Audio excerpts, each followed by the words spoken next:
From maps to meals, smarter ways to share and get around. AI, ChatGPT, and you. How seniors are leading the tech wave. Capturing life's best moments. The future of photo memories. Stay tuned for today's Tech for Seniors. This is Tech for Senior, November 3rd, 2025. Ron, episode 291. Pretty good. I'm Hewie Poplock, and I'll be your host today. Ron is here, but he's my co-host. We do this the first show of every month to give Ron a little time for himself and make sure that I can cover him if for whatever reason he can't be here. This is a 1 hour show about technology with a Q&A at the end. Today we're going to have a trio by Chris, sharing locations, sending your location and messages, emergency contacts on your lock screen. And then I am going to do something on how people really use AI. Then I'm going to also talk about ChatGPT tips. And then Ron's going to talk about why seniors love this game-changing laptop. I'm going to come back with rethinking transportation, ordering food. And then Ron will have the future of photo memories. And then the entertainment corner with Mike Leaman. So we've got a full show for you today. Ron, how are things going with you today? We'll introduce you. You're in Vancouver, British Columbia, and in Comox, actually, on the island of Vancouver. What's going on? Everything's fine. I just had wanted just to remind everybody about our newsletter. And I had a question by a viewer this weekend and said, I got your newsletter and I clicked the link for the premiere video and all I got was an ad. I can't watch the premiere video. And I guess I thought, well, just a minute now. Of course, because the premiere video that I have in the Saturday newsletter doesn't come on till 10:30, right? So today, so they don't get it, which I guess is a little confusing. So if you are listening and that is a little confusing for you, but it's only that one premiere video that doesn't come on till 10:30, and after 10:30 it stays up there and you can watch it forever, as all the other 240 videos we have that are all linked in the playlist. So it's only the new video that's in the Saturday newsletter, but you have the link so you can easily get to it, but it doesn't come on till 10:30. I guess that's a little bit confusing for people, but that's just the way the premiere videos work. Okay, Other than that, thanks, everything's Ron. fine. And next is to say hello to Mike Leaman. He has a new title now. He's not the music director. He's the entertainment director. Mike, how are you today? Just great. A nice day here in New Brunswick. We've got some sun, although some rain coming for the end of the week. And I hope everybody enjoys the new format and will let us know how you like the movie reviews and how they work out for you. Like I say, the intent is to bring some suggestions for some feel-good, family, senior-oriented movies that you can watch that are available on streaming services. The Prime one we're going to use, a little play on words, will be Prime Video from Amazon, and because a lot of people have access to that, but we'll be bringing you a selection every week there. Thank you, Mike. And it's been, I think so far, received well. Bill James is not here today, and Chris Guld is out in the ocean somewheres, or I think she's down in Sydney, Australia. Anyway, her time and our time just doesn't get together, so she's not actually going to be here. We're going to play her videos for her.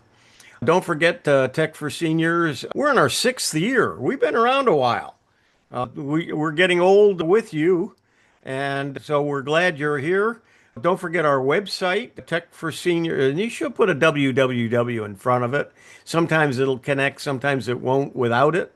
So put a www.techforsenior.com, and that's our website. Lots of good information about us. And then don't forget on Thursdays is our Tech for Senior Live. Coming up this week is the Sarasota Technology User Group meeting, Wednesday, November 5th. The topic is going to be by Capers Jones, and it's going to be Sarasota from the year 15,000 BCE to the year 3000 AD. So he's going to go through all of what's gone on in the past and into the future. And then don't forget the Windows SIG will be on Sunday, November 9th. And let's see, Tech for Senior Live on Thursdays. And I still need an invite to Sora too, so if you can help me, please do. Be sure to subscribe to our newsletter, the Tech for Senior. And don't forget the WinSig newsletter and the Let's Talk AI newsletter. And then our twice a week newsletter is sponsored by the Glendora Seniors Computer Club, Geeks on Tour, and APCUG, the Association of PC User Groups. Our premiere video will be on the second half hour, not the half hour coming up, but the one coming up after that. And it's going to be Finding a Gift with AI from Ron. And then I am going to do Creating a Secure Guest Network, which has become one of my more popular videos, and A Christmas Story by Bill James. And we're pretty close to getting ready to get going here. So I will share and play our first video, actually our videos from Chris.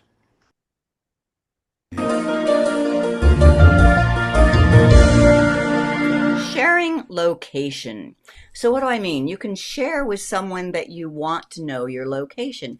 For example, Jim and I have our location shared with each other all the time. So I know exactly where he is at any time. That image on the slide there shows his little face out in the ocean. And that's accurate. I was scuba diving. he was scuba diving, and I could see when he got back on land and when he started home, so I knew exactly how much time I had before I had to kick my boyfriend out, right? But you can use it for temporary sharing also. We were visiting a friend in North Carolina, and we said we'll get there tomorrow sometime. And what do you normally have to do? You have to keep calling or texting, say, well, we should be there sometime this afternoon. Oh, we should be there at 2 o'clock. No, all you have to do is share your location temporarily, and then they can just open their Google Maps, see your little face, and know exactly when you're going to get there and be out in the driveway to greet you. I just want to show you. That's Google Maps then. And on the phone, you tap on your little face. I call that the account button because this tells you what account is signed in to your phone. My account and location sharing. And it says, I am sharing with Chloe. She's not sharing with me. I am sharing with Jim, and he is sharing with me. If I want to share with a new person, I just tap the little person and a plus.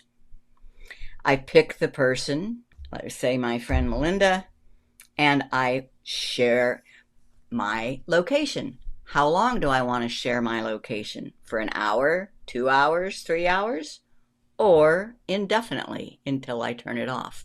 As soon as I tap share, Melinda will get a notification, if she notices That's Melinda, so maybe she wouldn't. On her phone, and my little face will be on her Google Maps. Now and that's Android and Google Maps.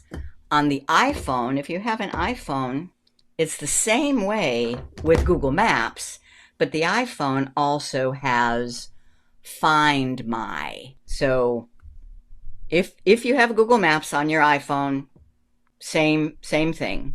You tap the account button and location sharing, and it's just like I showed you on the Android. But you might be more accustomed to using Apple's apps, the one called Find My. It used to be called Find My Friends, but there was also Find My Phone. They decided to put that all under one app called Find My. And here I still see Jim, and here's my friend who is an Apple person only. I can see that she is home in northern Florida. But I can also see devices and items and me. I like that. So devices means Find My Phone. I have several iPhones, an Apple Watch, an iPad, and it will tell me exactly where they are. Under items, that means we have an Apple AirTag, just those little round pucks that we throw in our suitcases so we can track our suitcases when we travel. And that's what items are. And then, now I think this one is just so useful, right? Me. Find myself. Where am I anyway? I've been trying to find myself for 70 years. All I have to do is ask my phone. Find me. All right. So that's sharing location. You just need to send your location to somebody just on a one-shot deal. You can do that when you send a message. You can add your location to the message. And I want to show you that both on the iPhone's iMessage, on WhatsApp, and on Google Messages. So first the iPhone. So let's say that I need to send a message, and that's this bubble right here, messages, and I'm a new message, and I'll just pick somebody. I'll say Alex. And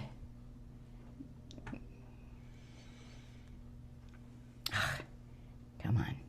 And then I can start to write a message, come get me, help.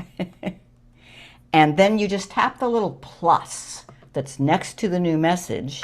And here are all the things you can add to a message. Location is one of them.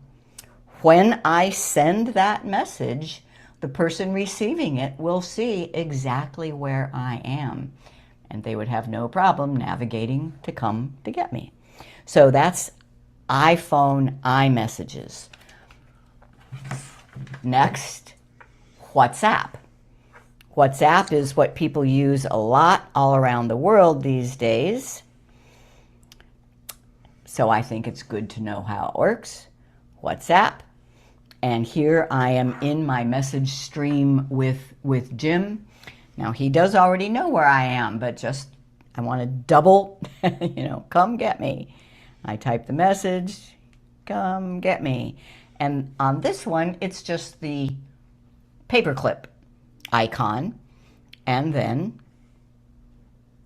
location. GPS is disabled. Now here is one thing I didn't mention. You must have location services turned on your phone for any of this to work. Now location services does use some battery, but I think it's so important that, now I turned it off specifically for this demonstration to remind me, but I always leave my location services on so that things like this can work. So WhatsApp and location services is on. Now it has sent that. And then the third one is just Google Messages, which is this blue bubble. And I've already started, come pick me up. And now this one doesn't have a plus or a paperclip, but I see a little arrow over here. And now there's a plus. And now there's the location. So anytime you want to tell somebody your location, easily done with messages. Hi, this is Chris Guld with Geeks on Tour, and in this video I want to show you about your emergency contact information. Where is the right place to enter that in both the iPhone or an Android so that when a first responder needs to find it, they can? Let me show you how. I'm going to start with the Android. This happens to be a Samsung Note 9. Your phone might be a little bit different. First, what am I talking about? Well, let's say, pretend you are a first responder and you've come to an accident and there's an unconscious person. You see their phone. There will be information about this person on their phone. But when you turn it on and try to open it up, you come to this screen. But notice this button, emergency call. When a first responder taps on emergency call, they don't have to unlock your phone in order to see your emergency contacts. They can tap on that, call your number one emergency contact, and get you the help you need. If you have filled out the medical information, there's even more, like allergies and drugs that you're on. So how do you get that information in there so that it shows up in this spot? That's what I want to show you. The way you add the emergency contacts on a Samsung is using the Contacts app of the Samsung. The orange one is the Samsung Contacts. Tap there. Make sure you're looking all the way at the top, and you tap on your face. Now you can edit your emergency contacts.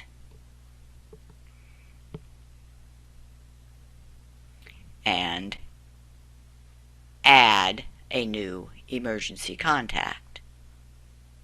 Remember to save. You must save for that to work. Now, if a first responder gets this phone and taps the emergency call. Now for a non-Samsung Android phone, I'm using a Pixel, and same thing, you try to unlock it and you get this emergency call button. And emergency info, here's all the info and the contacts, and if you want to edit any of this, you tap on Open Personal Info, and here you will need to unlock the phone. Then tap the Settings button to get to the medical information and the emergency contacts. Now on the iPhone, a first responder would not be able to unlock it. They'd get to the phone and emergency, then medical ID, and that is where your emergency contacts show up. Where do you put that information in? That is on the, now you do have to unlock it if you're going to enter information into it, and it's in the Health app. Health, tap on the Account button, and then Medical ID. And here is where you can edit your medical conditions and add an emergency contact. When you're done, you tap Done. And last but not least is just a do-it-yourself. I want to show you this phone where I just took a photo of myself with a card, holding up a card in front of me with my emergency contact and allergies, etc. So anybody picking up my phone would see that right off the bat. And that is, it can be very important for your emergency information to be available to somebody who cannot unlock your phone. Okay, some good advice and some good information there. I've even now used the map feature to show where exactly I live in my community. None of the streets are Google. It's private roads, so that Google doesn't go in and put it in. And so I was able to show with a pin where I am. Did a screen capture. Now, whenever any of the Uber drivers can't find me, I can text that exactly so they can find me within the village. So it was a great video for that. I think it's great. And Hewie, I just set it up. You know, I thought My wife and I, for security reasons, she'll know where I am and I'll know where she is. So I just set it up on our phones, and that's great. So it's a great security thing. So I think it was a good show. I think there's lots of important stuff there. Okay, let's go to the next item on our show here. Welcome, everyone. Today we'll explore a surprising finding. Over 700 million people use AI tools, but most are not using them for work. Tech for Seniors has been presenting programs on AI, yet many still don't use the AI programs that are available. This is AI's big secret, how people really use artificial intelligence. I'm Hewie Poplock.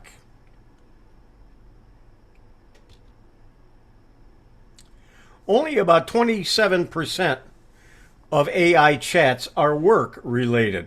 Nearly 73% are personal or home-related.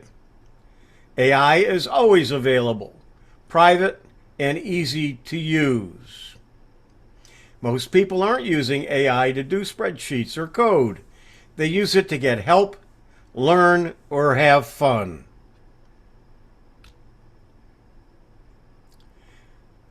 Top personal uses of AI. 1, is for information, healthy recipes, travel tips. 2, writing help, emails, poems, social media. 3, how to help, everyday problem solving.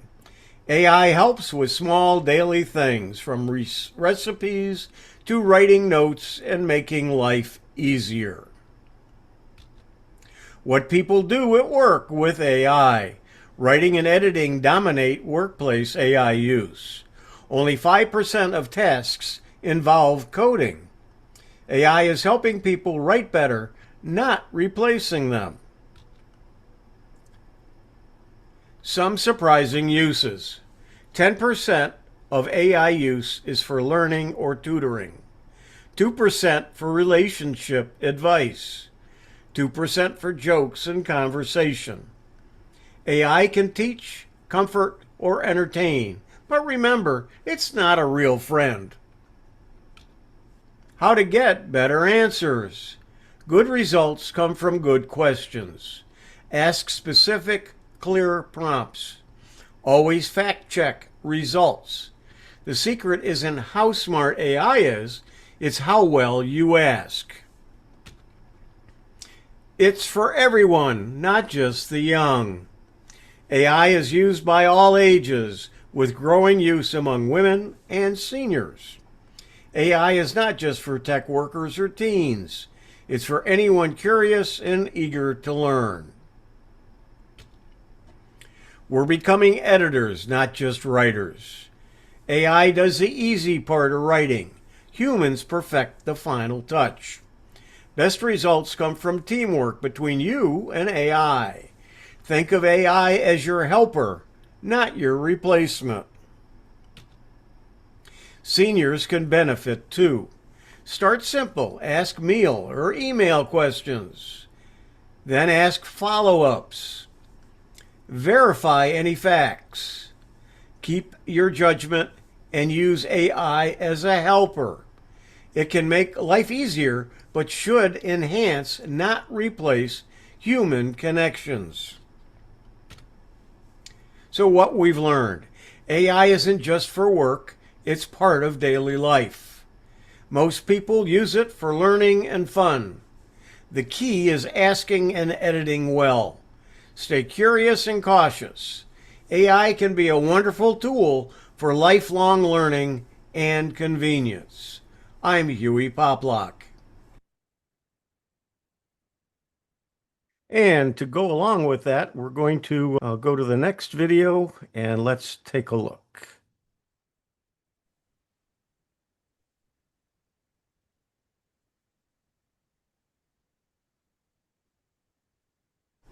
Tips and techniques to master effective prompts for ChatGPT.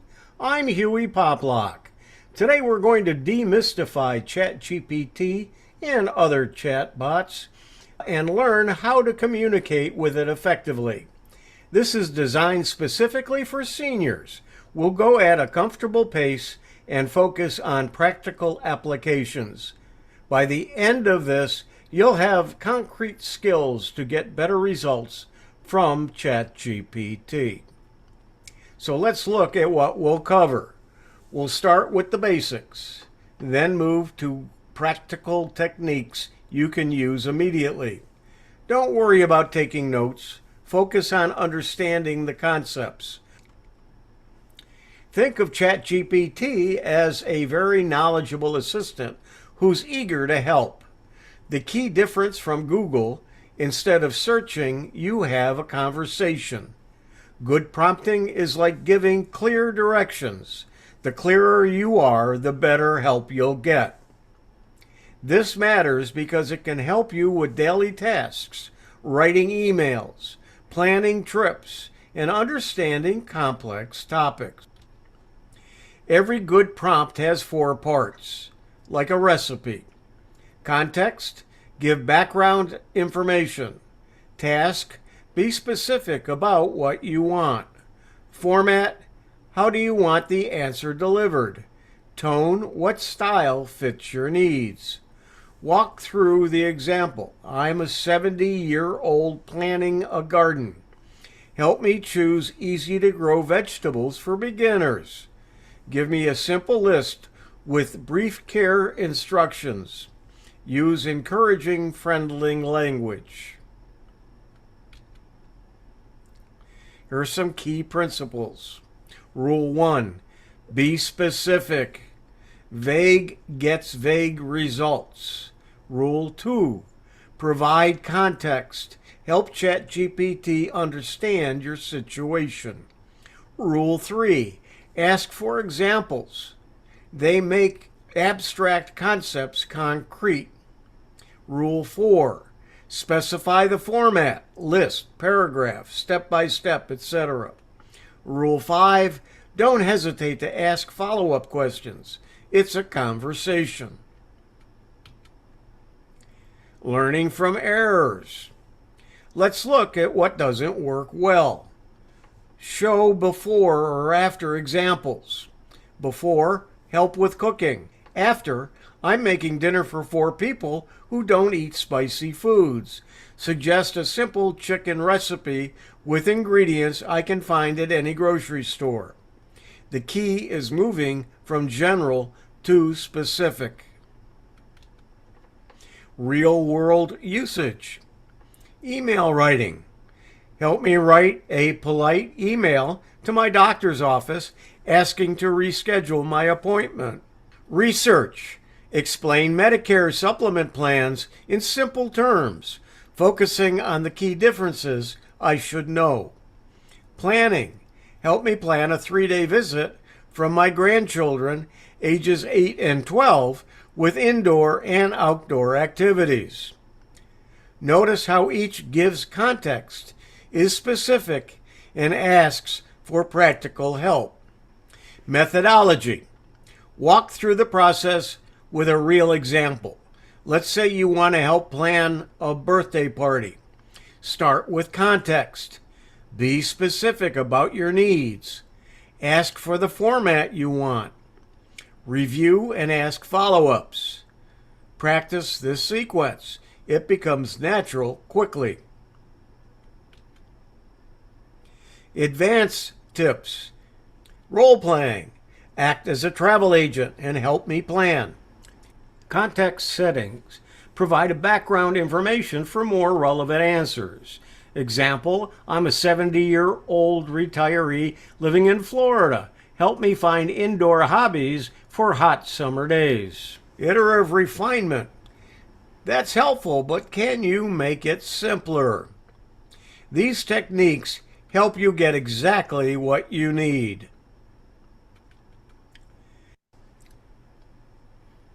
Here are some practice sessions you can do after the show.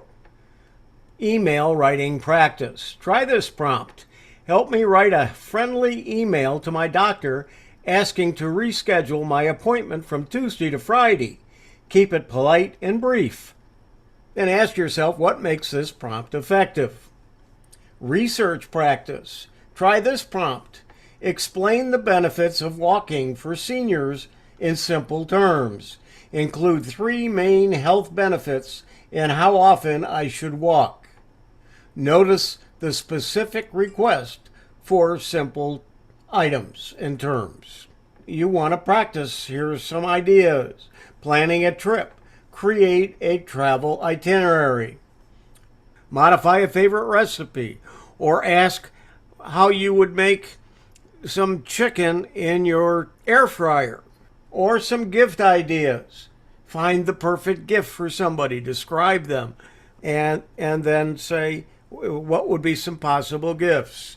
And you might even want to include the price range at which you want to spend.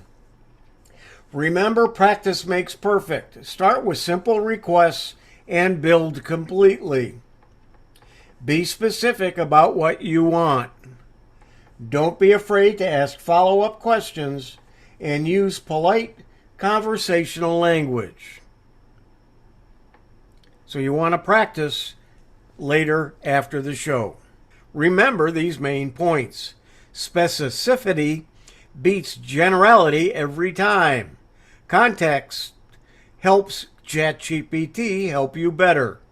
It's okay to have a conversation. Ask follow-ups. Practice makes perfect. Start with simple requests. You now have the tools to communicate effectively with ChatGPT. Start small. Try one technique today after the show. Remember, ChatGPT is patient. You can't break it by experimenting. The more you practice, the more natural it becomes. I'm Hewie Poplock. And although that's aimed at ChatGPT, obviously it will work in Claude and Perplexity and Gemini and all of the other chat AI tools that are out there. So this is a very general help for you. Ron, you're next. Well, speaking of AI, one of my favorite AIs to use, of course, is ℙ𝕝𝕚, and I've done a couple of videos about that. And it's certainly so. My presentation today is something I made using ℙ𝕝𝕚, which is free, available for everyone to use. Now, the fun part about this is a video I made about the perfect computer for a senior. And so I'm going to let you use your mind and think what that might be. But one of the things that was so much fun with this was when the video got produced, I'm listed in the video as a bunch of sources. In other words, having produced so many videos now on YouTube about no Chromebooks, they used me as a reference while making the video. So I want you to listen to the video carefully, and you'll hear me being used as a reference. I didn't do that. That's not my idea. I had no idea this was being done. But when I got the video made, my wife said, "Why are you laughing so hard?" And I said, "You're not going to believe this." So anyway, have some fun with this and watch the video.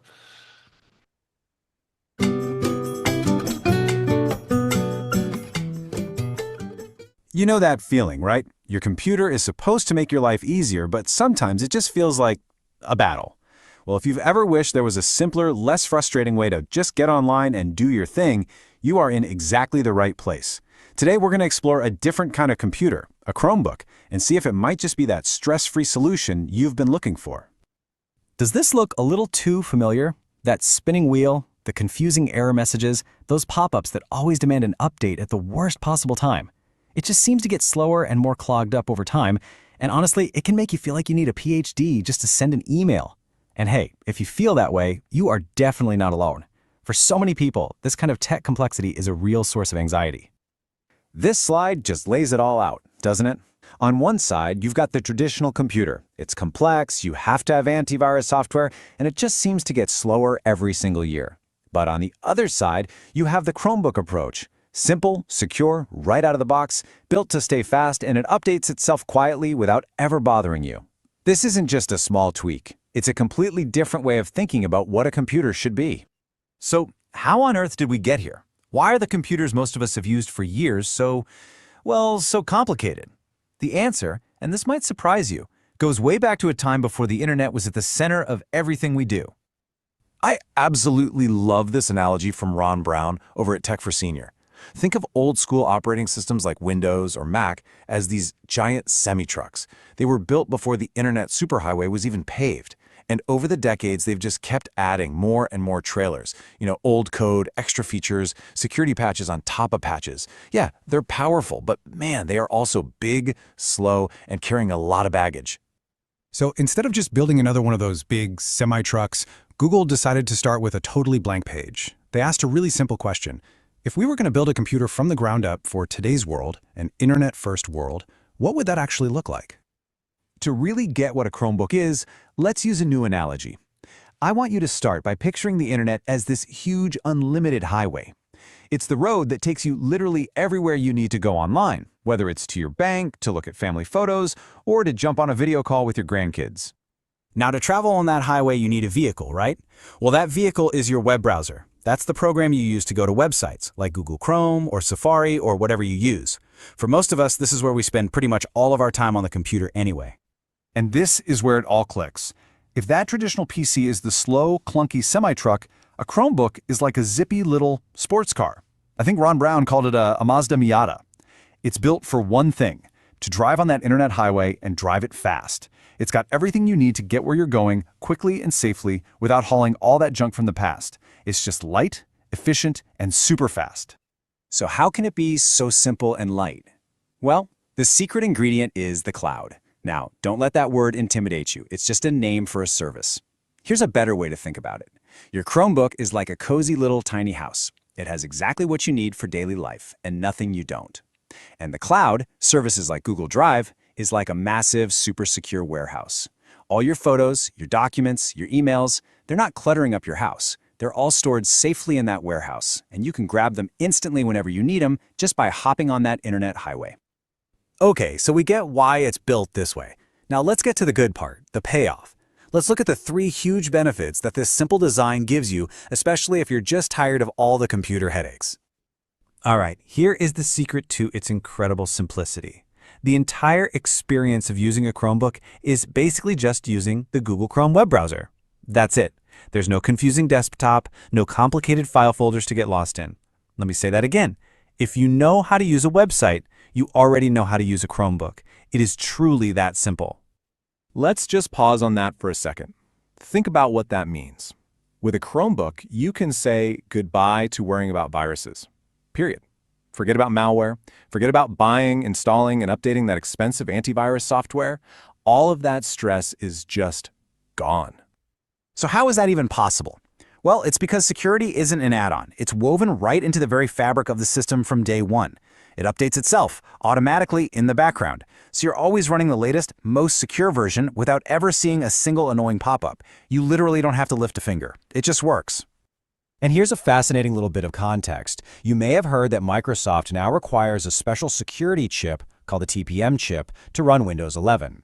And it's a big reason why a lot of people can't upgrade their older PCs. Well, as Ron Brown points out, Chromebooks have had that same level of hardware security built in from the very beginning. For them, security was never, ever an afterthought. But beyond being simple and super secure, Chromebooks were designed from the ground up to be used by everyone. And that means they have some really powerful tools built right in to help with common challenges that can make using a computer tough. Like changes in vision, or maybe dexterity issues from something like arthritis. And the best part is, these aren't some expensive extras you have to buy and install. They're just built right in. With a simple keyboard shortcut, boom, you're in high contrast mode, and the text just pops. You can make the mouse cursor huge, so you never lose it. If your eyes get tired, no problem. Just highlight any text on the screen, and the computer reads it aloud to you. And if typing is a pain, you can just speak, and the Chromebook types for you. These are real, practical solutions for real-world problems. Okay, I can practically hear you thinking, simple and safe sounds great, but is it actually powerful enough? And what in the world happens when my internet goes out? Those are the 2 biggest questions people have, so let's just tackle them head on.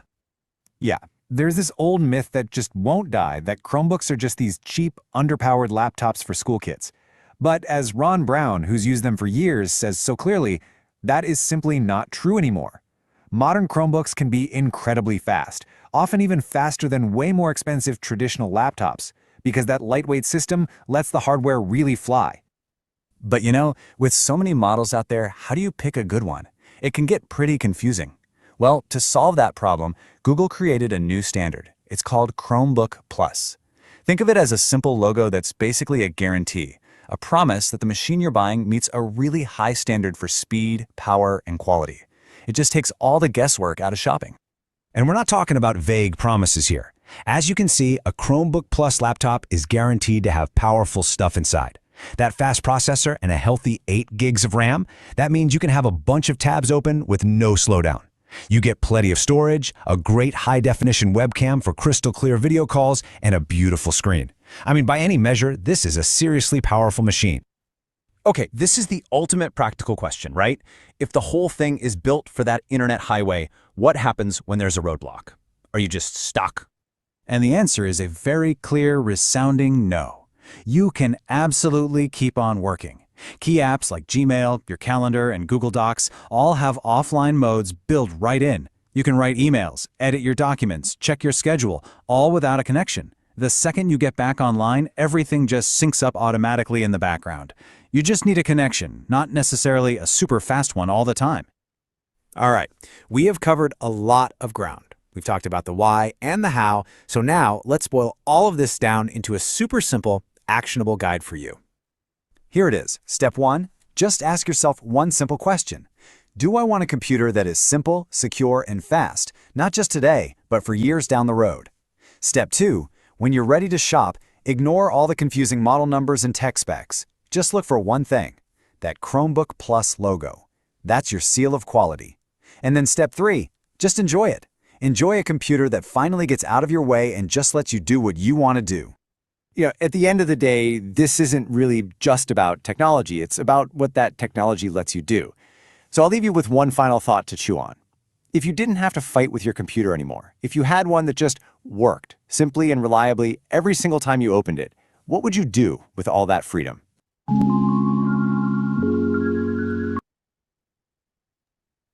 Wow, that really simplified things, Ron. Great video. There you go. Okay, I'm going to preface this next session with the fact that I went out in my golf cart and went through my village here, or the community, and just used a selfie stick in my phone and took a video of the entire village. I'm using it as the background in this video. So let's take a look at what I'm talking about here. Got nothing to do with that, but let's go ahead and take a look. Hi everyone, I'm Hewie Poplock, and this is another part of my Rethinking Transportation series.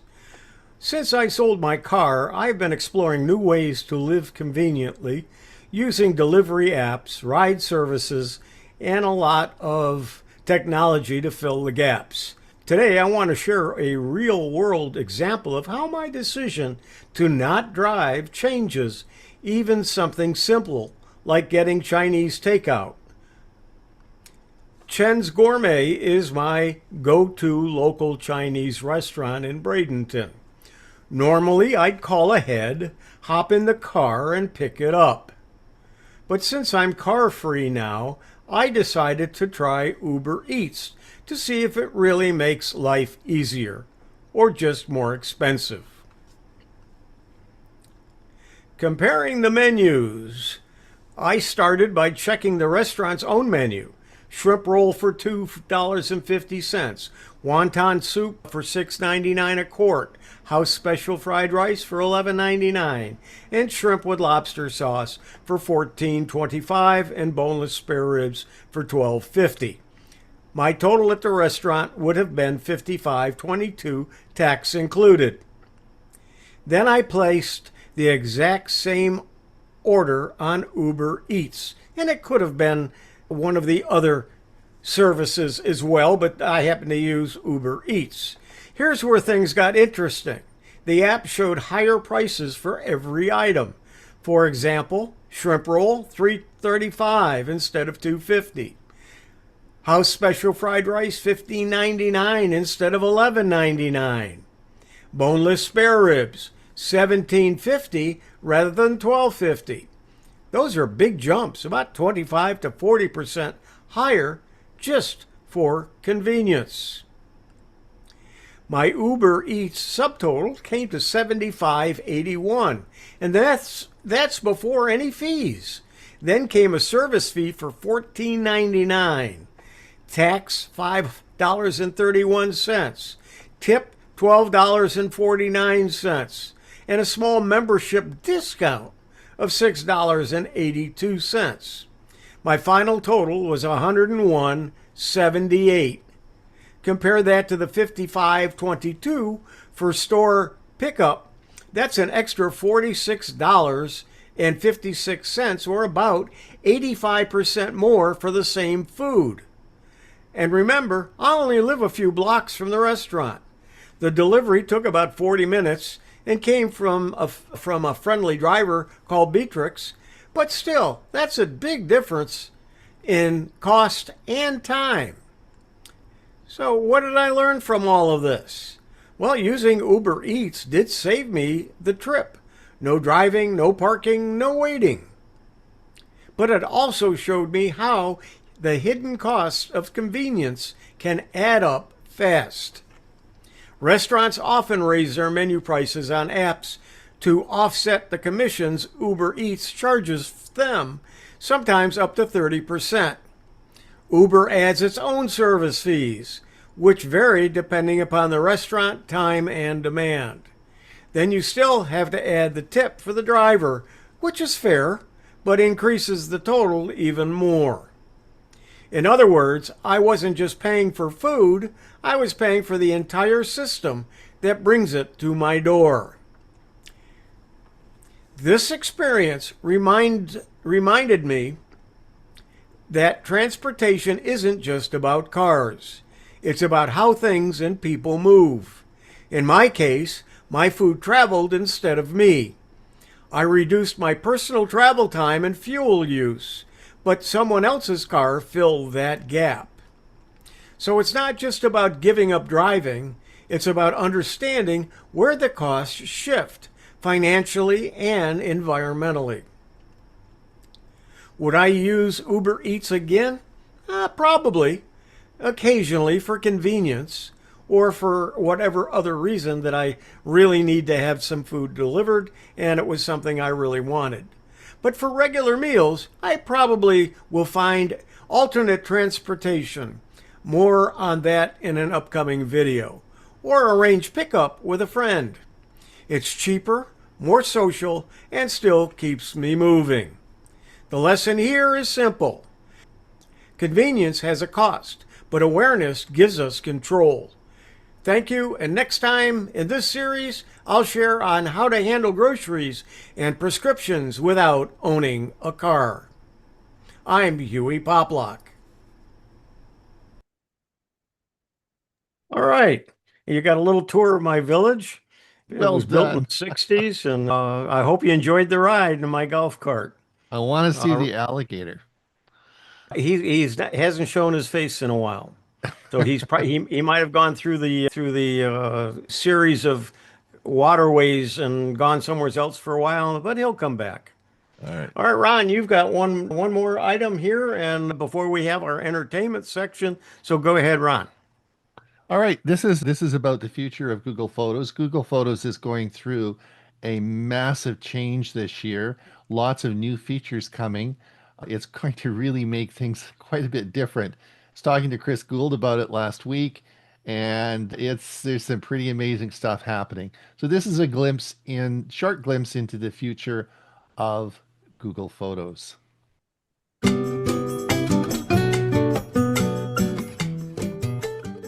So, what if your photo album wasn't just a place where you stored old pictures, but was an active participant in how you remember them?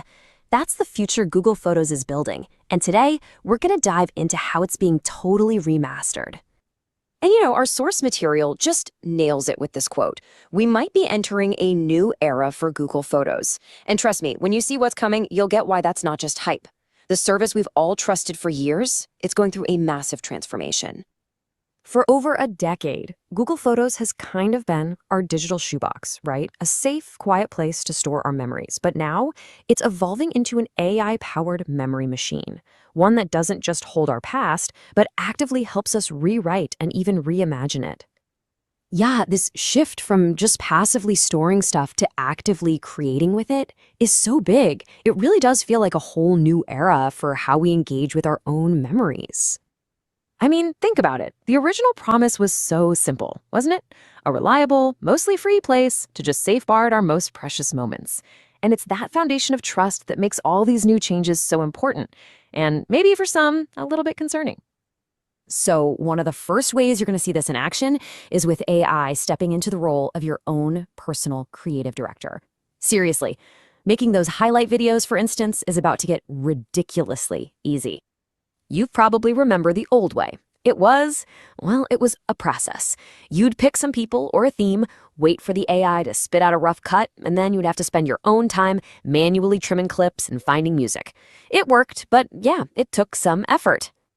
The new way is a total game changer. You just pick a professional-looking template, and boom, the AI instantly creates a polished video, often with licensed music already baked in. All the heavy lifting is just done for you. And the real-world impact of this is honestly staggering. One of our sources mentioned their friend would spend weeks editing a vacation video. This new feature turns that multi-week marathon into just a few clicks. That's a massive shift. But AI isn't just making it easier to create new things. It's also giving us the power to edit our past. Which, well, that leads to a much more complicated question. As we edit reality, are we also in danger of changing our actual memories? We're talking about tools that can remove acne, erase under-eye bags, whiten teeth, not just on new photos, but on pictures you took a decade ago. This is where the line between enhancing a photo and altering it starts to get really blurry. And this forces us to ask a really tough question about our own pasts. When you use these tools on old photos, are you just beautifying them, or are you fundamentally changing the story they tell? Where do you personally draw that line? The whole debate really boils down to this tension between individual empowerment and potential societal harm. On one hand, hey, why shouldn't you be able to feel better about your photos? But on the other, are we all just collectively creating an archive of our past that's unrealistically perfect? And what are the long-term consequences of that? Okay, but what if we could go beyond just editing our memories and actually step inside them? That's the promise of XR, or extended reality, and it's turning our 2D photos into these immersive experiences. This is where things start to feel like straight-up science fiction. Okay, imagine this. You take your favorite photo, that one perfect moment captured in time. Now imagine a new button in the app that just says immersive. You press it, and just like that, you step inside the memory itself. That flat 2D image just expands all around you, making you feel like you're right back in that moment. It's wild. The technology making this happen is called spatial photos. It uses AI to analyze your existing 2D pictures and intelligently add depth, turning them into these 3D-like environments you can explore in a headset. It's essentially upscaling your memories from 2 dimensions to 3. But, and this is a big but, this incredible new way of experiencing our memories comes with a pretty significant catch, and that's the price of admission. This new era of memory, it might be a very expensive one. The benchmark for this tech right now is the Apple Vision Pro, at a staggering $3,500. And yeah, the upcoming Android-powered headset from Samsung is expected to be cheaper, but we're still talking a price tag in the ballpark of $2,000. That's a massive barrier to entry for most people. Which leaves us with a really critical question for the future. As our past becomes more immersive and powerful than ever before, are we creating a new kind of digital divide where the richest memories are only available to the wealthy? And what does that mean for our shared sense of history?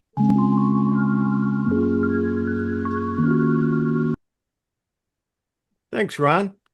Interesting information. All right, time for our entertainment. Ron, I'm going to let you and Mike take over at this point. Do you want to? Okay, so Maybe we should say goodbye. Before I do that, we'll just say goodbye to okay. our YouTube stream. And Sounds if good. yeah, and we'll say if you want to come over and participate in the Q&A, we're certainly welcome to do that. And let me just hit the stop button here. You should be good to go, Mike. Okay, let me see if I can find the appropriate screen to share here. So, notable events in entertainment history for November 3rd across film, music, television, and pop culture. The Entertainment Corner. So let's start with film and television. In 1892, the first successful automatic moving picture camera was patented. Thomas Edison received a patent for the kinetoscope, laying the groundwork for motion pictures. In 1956, The Wizard of Oz airs on TV for the first time. CBS broadcasted the film, helping cement it as a cultural classic. In 1962, The Lucy Show debuted in the UK. It was the follow-up series to I Love Lucy, begins airing overseas. In 1992, The Muppet Movie premiered in London, one of the most beloved Muppet films starring Michael Caine as Scrooge. And in 2017, Selena Gomez to return to the stage for her first performance at the American Music Awards after a kidney transplant. Some pop culture hit marks. 1957, Sputnik 2 launches, carrying Laika, the first living creature, into space. Major media and cultural moment worldwide. In 2002, the US Billboard charts launched their Hot Digital Tracks, which was a big step measuring digital music consumption. Some notable birthdays. Michael Dukakis, US politician, widely in the late 80s media, was born in 1933. Dolph Lundgren, from the movies Rocky and Universal Soldier, 1957. Roseanne Barr, 1952, comedian and actor, star, creator of Roseanne. Colin Kaepernick, an athlete and cultural figure, in 1987. Pop and rock history. Elvis Presley, 1956, signs with RCA Records, one of the biggest deals in early rock and roll history. 67, the Beatles finished recording Hello Goodbye. The track would go on to hit #1 in both the US and UK. 1969, Rolling Stones bassist Brian Jones received a sentence for a fine for drug possession. This period marks his decline before being fired from another band months later. 1972, James Taylor marries Carly Simon. The major two singer-songwriters wed. They later divorced in 1983. 1979, the Beatles hit #1 with Heartache Tonight, written by Glenn Frey, Don Henley, Bob Seger, and J.D. Souther. 1986, Leif Garrett enters rehab. The teen idol from the 70s makes headlines during a public struggle with addiction. In 1990, Vanilla Ice hits #1 with Ice Ice Baby, the first rap single to top the Billboard Hot 100. Some performance releases. 1975, Good Old Boys by Waylon Jennings was released. It was a landmark country outlaw record showcasing Jennings' independence with the Nashville system. 1980, Barbra Streisand's song Women in Love, which was written by the Bee Gees, topped the US charts. 1992, Bon Jovi releases Keep the Faith. The album features Bed of Roses and In These Arms, which marked a shift to a more adult rock sound. And in 1998, Alanis Morissette releases supposed former Infatuation Junkie, which was the follow-up to her massive hit Jagged Little Pill, and debuts at #1. Other milestones, 1993, Meat Loaf tops the UK charts. I'd Do Anything for Love, But I Won't Do That reaches #1 to become his first international hit. Our prime movie pick of the week, The Final Season. And no, not just because the Blue Jays lost on the weekend, but The Final Season is a true story of Kent Stock, who in the early 90s gives up his job to take over as head coach of the Norway high school baseball team. He must win over the players and convince them that he can fill their former coach's shoes and they can go out as winners. In the summer of 1991, Norway High's baseball tradition ended on a triumphant by somber note. And again, emphasize this is a true story. And we're going to get Ron to play the trailer here now, and we'll have a look at what this is. This was a great movie, and if you can imagine a group of senior ladies who are really not baseball fans being quiet for an hour and a half to watch a movie, this one did it. So let's have the trailer on, and I'll stop to share here for now. And so that's it, and I would appreciate your comments, and if you enjoy the movie, I know it's a good one. It's got a pretty good rating on IMDb. So that's it for this week, folks, and we'll see you next Monday. Thanks, Mike. Great choices as usual.